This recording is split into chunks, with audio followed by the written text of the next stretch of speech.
Hey folks, Mark Murphy back with TravelTube.com for This Week in Travel. So what do we have going on? We got a few things going on. We have this shutdown that's now beyond 30 days. And like I said many weeks ago, probably about 3.5 weeks ago when it was first happening on national TV interviews, I said, for the first few weeks, it's going to be okay, but yeah, it's going to build. And the pressure is really building for Congress to do something to fix this. I'm going to get into that, talk a little bit more about that. And a lot of people have been asking me, will rising oil prices impact the ticket prices later this year? And the answer is going to be, it depends. And I'm going to get into that. AI and travel agents. Does it enhance their ability to serve consumers, or is it going to replace them? And then I'm going to respond to a video that was on TikTok that I did about the cost of Las Vegas. And I used Bellagio as an example. And I'm going to talk about some of the responses because, yeah, classic. And why many of them couldn't be more wrong. So let's get into the partial shutdown. So right now, over this past weekend, we had about a 10% absentee rate on TSA employees. That's across all airports. Now, that 10% is usually 2 to 3%. And I actually predicted that it would go up as high as 10 to 12%, and it could still go higher. But I predicted if it continued on and they didn't resolve it, you're going to see that, and that's when you're going to have problems. Lo and behold, the I shouldn't call them lazy, but anyway, the people in Houston that do TSA, 50% call out, folks. 50% call out. That's massive. And New Orleans, another train wreck airport, 30% call out. So when half your TSA employees are calling out and people are sleeping in the airport, they can't get in, 3-4 hour lines, while your Congress people get to bypass the lines should they be traveling, while the congressional people, while they hold up a bill to pass this gap, this funding gap, they still get paid. But the guy making $15 an hour, $20 an hour doing TSA doesn't get paid. Now, think about if you're living on $10, $15, $20 an hour. You don't have a big bank account. You don't have anything to fall back on. So a lot of these people are doing things like Uber or whatever to fill that gap while they're not getting paid. I guess the good news is they are eventually going to get that money because they don't lose it. They're not working for free. They're just working on a deferred compensation basis. So we'll see what happens. But yeah, I think there's more pain ahead because I don't think you're going to see any movement from the Democrats. And that is a problem. So for anyone who doesn't have a clue, talking to you, Portland, if you don't have a clue, here's the deal. The Democrats have blocked this funding. Why did they block this funding? They blocked it because they want to defund ICE. Here's the problem. ICE is funded through 2028. So while we're getting hit with terrorist attacks, we've had 4 in less than 2 weeks. In 13 days, we had 4 defined as terrorism attacks in the country, while they've held up funding for the Department of Homeland Security. Now, TSA is a nuisance, but protecting the homeland, that's a requirement. If our elected officials can't do that, wow. I mean, we already know they're a bunch of fools and they're incompetent on both sides. But which one is trying to get these people back to work and which one is saying, I don't care, as they march to the front of the line? And look at the peasants behind them. That's you, folks. Unacceptable. Now, I guess the good news is it's not affecting safety in the air because it doesn't affect the FAA funding. But man, what a mess. And if you couple what happened in Houston and New Orleans and other delays around the country because of TSA shortages and people not getting through security, in some cases, they didn't leave enough time and missing their flights. And you couple that with the weather storm that went across the upper Midwest and into the Northeast that caused a lot of problems, you've got an unbelievable impact on travel. And again, you can't help the weather issues, but you can certainly ease the issue at getting through security by simply moving this funding forward. If you haven't done it, you should reach out to your local representatives and your senators in your state and demand they pass this funding, because 2.2, give or take, million people every day fly in the United States. And just think about what a mess that's going to create. It's going to impact business. It's going to obviously impact leisure travel. If people don't have travel insurance and they can't make it to their flight because they're catching a cruise, they're screwed. They're going to be out their entire cruise cost. So there's a lot of problems with this, and you just need to be aware of it. And I should also mention that if you think, if you think that it's not your party, whatever party you are, I'm a registered independent. I have been since really 2012. I gave up on being a Republican, being a Democrat, being anything. I'm just a registered independent. But you got to ask yourself, who's making the loudest noise about this? Who's screeching about this? The Dems are screeching about it, and they're saying they're going to hold it up because they want, ICE to be defunded. They want ICE gone. I'm sorry, that's never going to happen, folks. So reach out to your local rep, reach out to your senator, tell them you want to get this thing done, and let's move on. Because if their goal is to make travelers miserable, well done, Dems. You've done a great job. Done a really, really good job. Now, along the airline debacle, we're now hearing like, oh my God, oil prices. Yes, oil prices are up. If anybody followed some of my comments over the last year, you would have heard me talk about energy and how the energy sector is incredibly undervalued. And if you had done that, you would be up on your stocks. You'd be up on things and you'd be doing really well because you would have hedged against higher prices by owning assets that will appreciate when the cost of things like oil and gas and natural gas and diesel fuel go up. That's just a fact. But when it comes to air travel, are you going to be impacted with higher prices?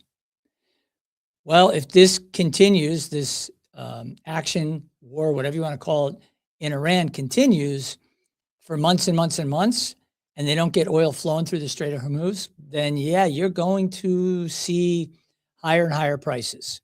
We could see $150 to $200 oil, no problem.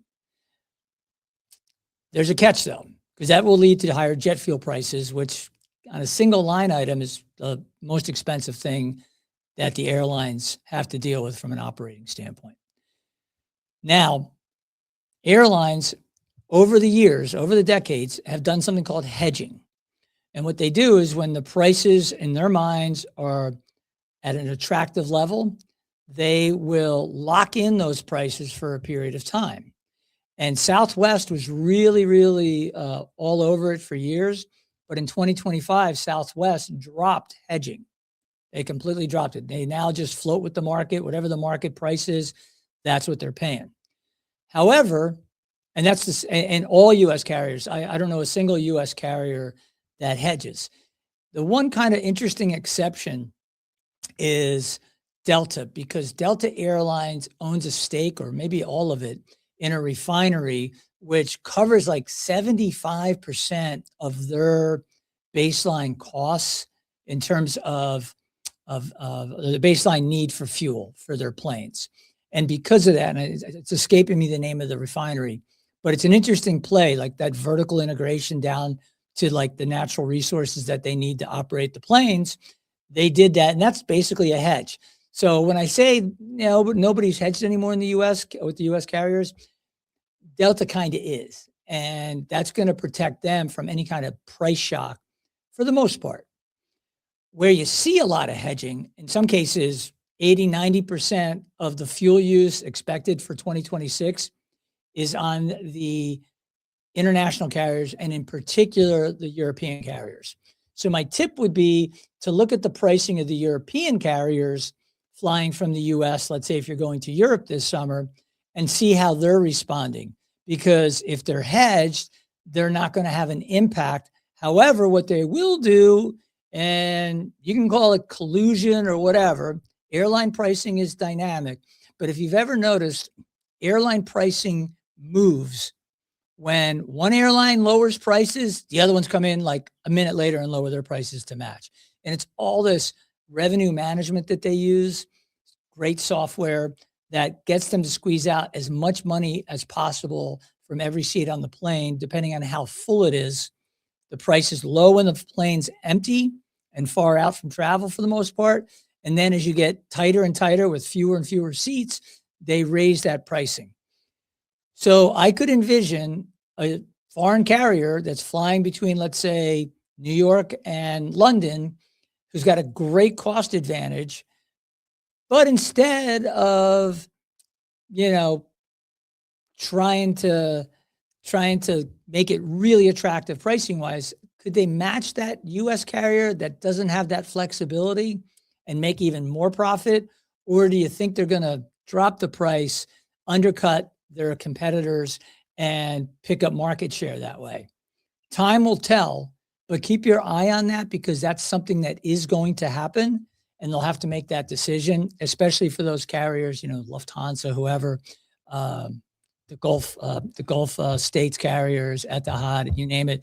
Most of them do hedge, and like I said, some of them hedge out for the entire year, where like 90% of the year is hedged. Some, they just do the first and second quarter. Some do the first 3 quarters of the year.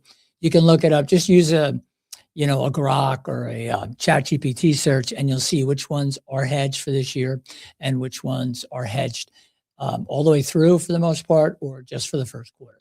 That'll give you a pretty good idea of where things are going to come in for you. Now, interesting enough, AI, it's been pretty exciting. I mean, I just mentioned ChatGPT, Grok, great tools. I love both of them. I also use even more so Claude.ai, and whether it's to clean up a podcast transcript, like at the end of this, I'll run it through Claude, it'll clean it up. I'll ask for a summary, boom, I'll pop it in. Have to always check it, because it's like, it's never perfect, because it's trying to create something, especially if you're using people's names or whatnot, a lot of misspellings. However, it dramatically increases your productivity. There are a lot of people, including a young guy that I was helping with his business a couple of years ago. He was getting it off the ground. He was very excited. He's like, "Oh man, I just planned my whole honeymoon with, AI. It's incredible. I got this whole itinerary." I'm like, cool. There have been people doing itinerary planning and all sorts of cool stuff for years now, years in the travel industry space. I got to get back to one of them, David Chait. Got to get back to you, bro. I know you emailed me, but I've been a little tied up, a little travel, but I will get back to you. And those are great tools, and AI just makes them better. But AI, think of it like the internet. And I'll go back to a guy named Bruce. And Bruce worked for Hilton Hotels at the time, and it was in the 1990s. I want to say it was like 1995 or 96. And I was the publisher, in effect. I was like the acting publisher, if you would, because we had an old guy that was writing columns, but I was running the business side for a publication back then focused on travel agents.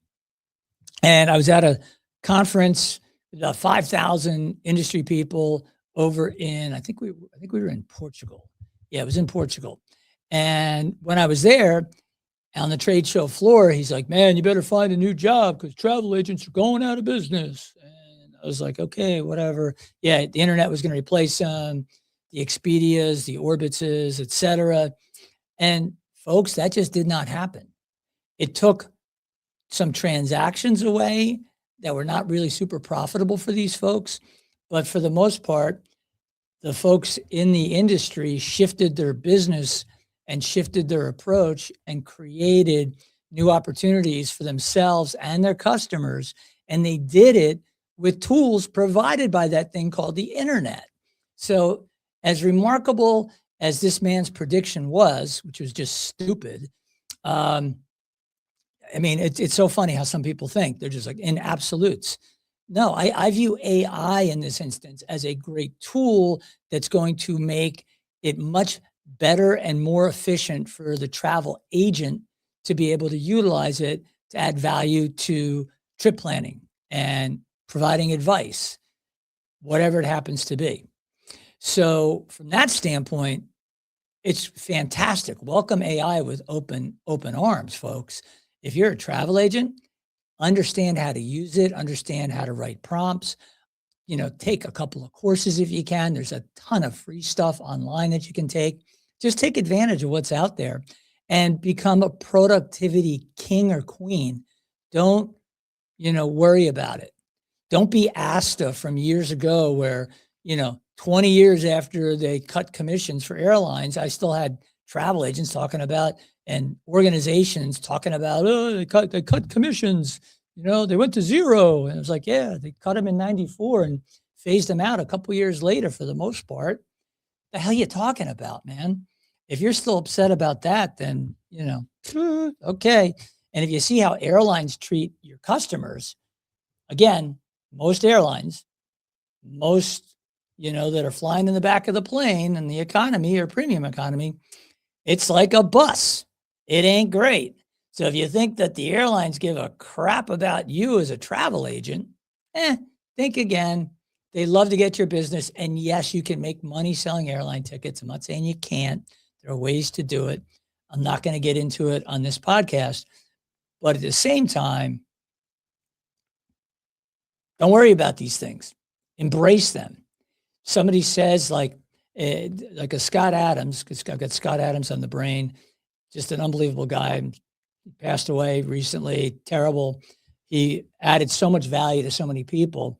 And one of the best things he ever talks about is how to reframe things. So, airlines cut commissions, we're losing all this money that we used to get. You'd reframe it to, I now have opportunities to build incredible itineraries and experiences for customers because now I'm going to be a true consultant as opposed to simply a transaction tool. That's all you are with that airline ticket for the most part. You are a transaction tool. So you could reframe it. And Reframe Your Brain is a book I'd recommend. If you haven't read it, you should read it. It makes you think differently, almost like the old paradigm shifts from Stephen Covey and the 7 Habits of Success. He talks about a paradigm shift, viewing things in a different way. That's what this is about. So with that said, I'm excited for travel agents, AI or not. I think they're going to be better because of it.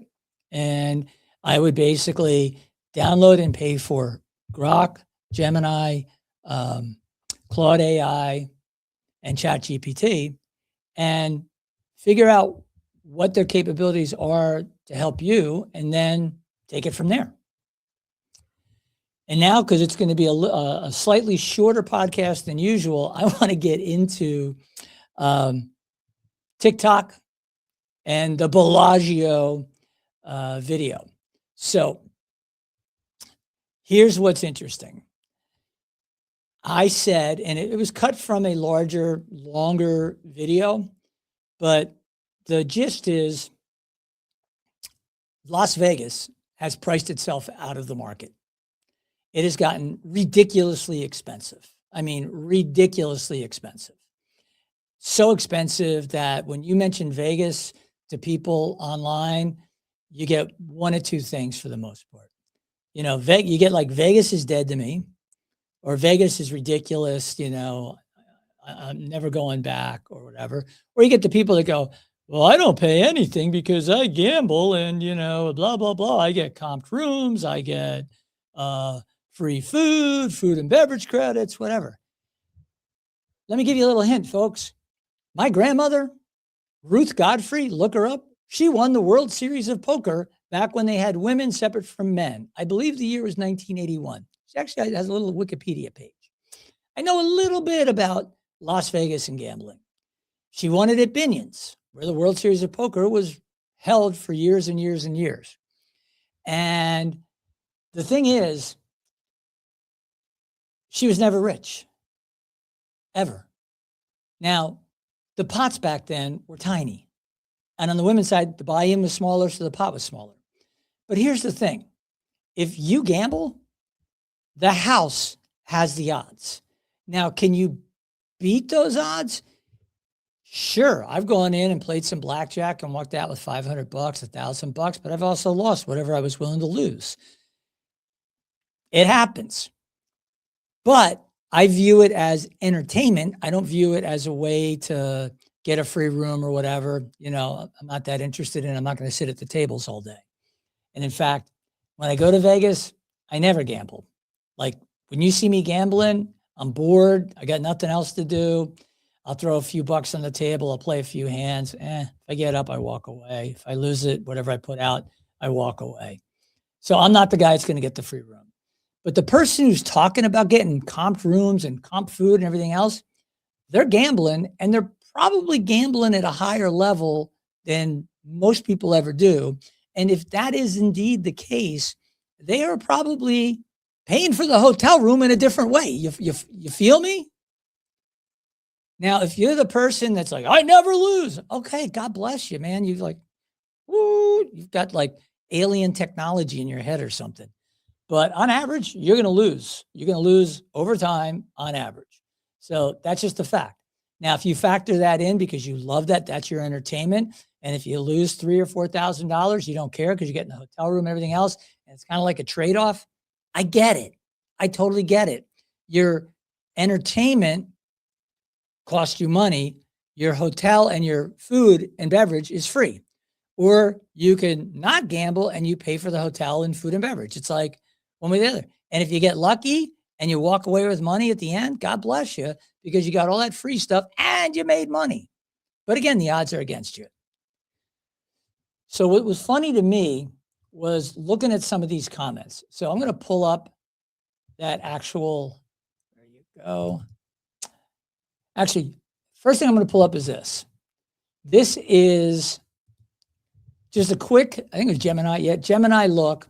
So for anyone who is telling me, because I said at Bellagio, like I said, if you're staying at Bellagio, I priced it. And just to be clear, I priced it on a Saturday, Sunday, Monday, Tuesday night. 4 nights, a one weekend night. I'm sorry, 2 weekend nights. I did a Friday, Saturday, Sunday, Monday. Sorry. 2 weekend nights, higher priced, average price over $500 a night. Then it dropped down to about 50% of that, like $260, I think Sunday, and maybe like $240 or $220 the next day, plus the $55 resort fee, if I recall off the top of my head. So you're paying that on top. That's how I got to the $2,100 for just the room with tax, fees, all the other crap loaded in, booking directly on the Bellagio website. Again, 2 high volume nights, 2 lower volume nights. Then I said, and you're going to spend $400 to $500 on food. Now, maybe I didn't make it clear, but I don't go to Vegas by myself. I bring my wife. So my wife is traveling with me. So we're both going to go out and eat. We're both going to eat, have coffee in the morning. Then we're going to work out. Then we're going to have breakfast. Then we're going to go do whatever the hell we're going to do. And then we're going to have lunch. And then we're going to do whatever, maybe get an afternoon snack somewhere. Then we're going to have dinner. And then maybe a show, maybe not, whatever. Okay. And I estimated $400 to $500 a night. And people are like, you're crazy. You don't know what the hell you're talking about. Okay, folks, here we go. All right. Estimated daily budgets. I just pulled up the Strip, not Bellagio, the Strip. If I pull up Bellagio, it's more. So if you're on a budget, you're eating at the low end of the spectrum and you're on the Strip. Because again, you can leave the Strip and you can go somewhere else. But if you don't have a car, well, you're going to, what, take an Uber, take a taxi? the average taxi trip, just going from one hotel to the next, if I want to go from Bellagio to Aria, it's going to be like 15, 20 bucks. It's crazy expensive, crazy expensive. And you can walk, but it is a long ass walk, because just leaving the hotel to get down to the strip, to then walk the strip to get up to the next hotel, you are doing some huffing, Bill. I mean, you just like, you're working. So whatever, you're going to pay one way or the other. But here are the prices. And if you can't see them, I'm just going to rattle it off because I'm showing it on the screen if you're listening on the podcast. For budget people, $60 to $100 a day. Food courts, fast food, and shared meals, folks. Okay, you're rationing the food. And that doesn't include drinks, folks. Okay, that doesn't include drinks. $60 to $100 a day. So at the high end of the low end, you're $200 a day. That's food courts, in and out, no alcohol. Good luck getting through Vegas with no alcohol, folks. The mid-range, okay? Mid-range, $150 to $250 a day. Includes a sit-down breakfast, a casual lunch, and a resort-level dinner with 1 or 2 drinks. That's $300 to $500 for folks in Portland who can't do math. If you go luxury, it's 400 plus. 400 plus. Okay? Per person. And you wonder why Vegas is basically crying. So now I'm going to show you just a breakdown. So breakfast, if you're going to sit down, if you're going to be in a sit-down restaurant, but casual, $30 to $50 for breakfast per person. Lunch, $40 to $60. Dinner, $75 to $120. And cocktails, one cocktail between $20 and $28. Okay? So can you do the math? If 2 people eat the cheapest breakfast, that's $60. If 2 people eat the cheapest lunch, I mean, you're on vacation. You're going to Vegas. You want to sit down and have lunch. That's $80. So now 80 plus 60, 140. Okay? Then you have dinner, 150. And we're on the low end, 150. So what's 150 plus 140? Come on, Portland. It's $290. And oh my gosh, do you guys want to have cocktails? Yeah, it's $20 low end per drink. So that's another $40. Are you with me? $330. Most of the hotels and most of the places in Vegas have an automatic gratuity policy between 18 and like 20%. And just for round numbers, if we use 20%, what's that, another $66? I'm basically at $400, folks. We haven't bought any water. We haven't bought any snacks. We've had 3 meals and 1 drink each. That's the problem with Las Vegas, folks. That's the problem. But you wouldn't know it by talking to some of these people. Here's what I'm talking about. So this is my clip from last week, and I'm just going to go over a couple of the comments because I think they're kind of funny. I do like what someone said here. They're doing 16 nights in Asia next month, 5-star hotel for $2,700. They said they're done wasting money on domestic travel. Domestic travel in the U.S. has gotten crazy expensive. Now, here's Red Sox Nation. Red Sox Nation says $400 to $500 a day in Vegas for food is not even close. Dude, I just showed you the prices, general prices on the strip. They're higher at the Bellagio, you know. And he's like, unless you only ate at Bellagio, nope, I gave you the strip, general strip. Now, if you're going to go drive 10 miles away, you're going to drive off the strip, you're going to inconvenience yourself. So you're going to go down and wait for the car or go to the hike to the garage, get out of the garage, go find some place to eat. Yeah, you can eat for less, folks. Absolutely, you can eat for less. But most people that go to Vegas fly in. They typically don't bring cars unless they're driving from SoCal or nearby. That's that airport. That's how they're coming in. And so he basically saying that, yeah, if you never left the hotel and only went to high-end stuff, would you even remotely come close to that per day? No, dude, you're so far off. You could spend $1,000 a day easily. Then people are saying Vegas is dead to me and has been for years. This is great. Vegas Steve. Hey, Steve. Prices, he's mocking me. Prices are crazy. That's me saying prices are crazy. Put that in quotes.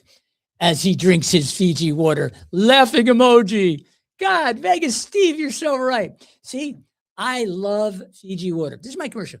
I buy Fiji water. You know what I do? I subscribe to it. It works out to about $1.05 per bottle. So yeah, I just drank $1.05 worth of Fiji, and I love the water. I love the water, so that's what I drink. If I drink bottled water, that's what I drink. So yeah, like what are you talking about, Steve? Now, if you got this at the Bellagio, they probably charge you $15. I mean, I don't know. I don't know what they charge for Fiji water, but it sure as hell isn't $1. It's not $3 or $4. It's a lot more. A lot of people talk about cruising and cruise ships. That's a much better value. Couldn't agree more. And you can gamble when they're out at sea and not between U.S. ports. So if you leave, let's say, Port Everglades and you go to stop in, I don't know, Key West, you're not going to be gambling on that stretch. Here's somebody who was just there. He said, I was there last weekend, treated my buddy to dinner, $350. His fish a la carte, guess what his fish a la carte was? $108 for a piece of fish. So I agree with Ryan. Ryan said Bellagio is not for broke people. Couldn't agree more. But they are whining about their numbers being down. So they need a few more broke people in Bellagio and other hotels because they're not meeting their numbers and they're going to miss their earnings and revenue targets. And like I said, I think it was the head of MGM Corporate, the CEO on an earnings call said, yeah, we kind of got ahead of ourselves because you know what? When prices spiked after COVID, everyone was printing money, even hotels in New York, because so many migrant hotels were set up and taken over that the hotel investors were like, this is great. We're getting $400 per room per night, guaranteed by the federal government. But they removed 20% of the inventory that would have been for actual tourists or business travelers. As a result of that cut in inventory, the remaining 80% of the hotels became more expensive for the everyday traveler. Just the way it works, supply and demand. Here's a guy, 4th year in a row, my golf group has chosen not to do Vegas. It's just not worth the money any longer. Cancun is a much better value. Couldn't agree more. It's free for gamblers. It's not for anyone else. Is it really free? Like I said, not so much. You're paying way more. And then here's another one. You can eat way cheaper than $400 a day. For 2 people, that's $200 per person per day. Break it down. Unbelievable. Some people are like, you don't have to, here, I get free rooms in Vegas and some free dining credits. I often eat at Baja Fresh, Del Taco, other cheap restaurants. I'll do one nice meal per visit, okay? All right, I'm good for you. I'm happy. This one just said, I just looked at the buffet there, and this is the reality check. $55 for brunch, $75 for dinner. If you want to cut the line, they add $20 for a line pass to go to the front of the line. They charge you a fee for unlimited drinks. And yeah, he's right. You're going to drop under that scenario for $75 for dinner, 2 people, $150. Again, do the math, add another $30 for the tip. It's probably going to be automatic, even though it's a buffet. Again, I don't know. I'm just saying most of them charge a set gratuity.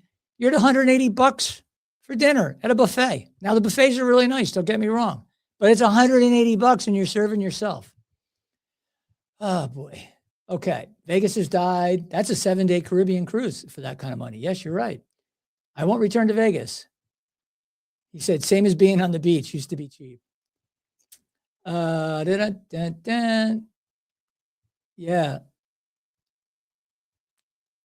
Now this guy said Bellagio used to comp me for free, comp me 4 free nights, $300 food and beverage daily, and a limo pickup.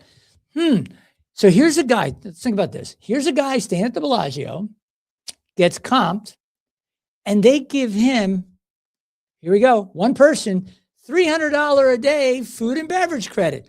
Why would they give? Now, if there are 2 people and you take 2 times 3, that's 6. You add 2 zeros, that's 600. Yeah, you could spend easily $600 a day. Otherwise, why would the hotel be giving the gambler $300 a day for one person, folks? Why would they do that? Because that's what it costs to freaking eat at the Bellagio. Even if you eat at the cheaper stuff in Bellagio. Or what are you going to do? You're going to be hiking. You're going to be driving somewhere. You're going to be paying money for an Uber, paying money for a taxi. I don't know. Like, you gamble, we're not talking to you. I'm not talking to my grandmother. I'm not talking to my mother. I'm talking to the person who's going to Vegas for the total experience of Las Vegas. And one of the things that people are doing less and less of is gambling and drinking. So maybe that's why you're seeing such crazy prices for everything else. But now they're killing that non-gambler visitor, which Vegas has wooed for decades. And built a brand. And now it's blowing up in their face because it's gotten so ridiculous. And again, the world's a big place. There are a lot of places I've never been. And I've been to somewhere around 80 countries. I've been all over the US, but there's still many places in the US I've never visited. People are going to make those choices. And I think what you're going to find is traveling to Mexico, traveling to Portugal, traveling to any number of places, traveling to the Far East. I mean, there's so many things you can do that are so cheap. I think that person just mentioned they're going to Asia and they're spending, like, I think they said 10 nights, 12 nights, 2 weeks. And it's $2,700 for their airfare, their hotels, and they're staying in 5-star hotels. And I can attest to that because a 5-star hotel in Thailand can run you $120 a night. You'll never get better service. You'll have amazing food, but it'll kick your ass going there because the trip is a long ass trip. But anyway, that's all I got for you. If you haven't subscribed, please subscribe. If you haven't followed us on the podcast apps, do that. Of course, follow us on TikTok, Instagram, all the social media, Facebook. Appreciate you. Thanks for tuning in, and I will catch you next time.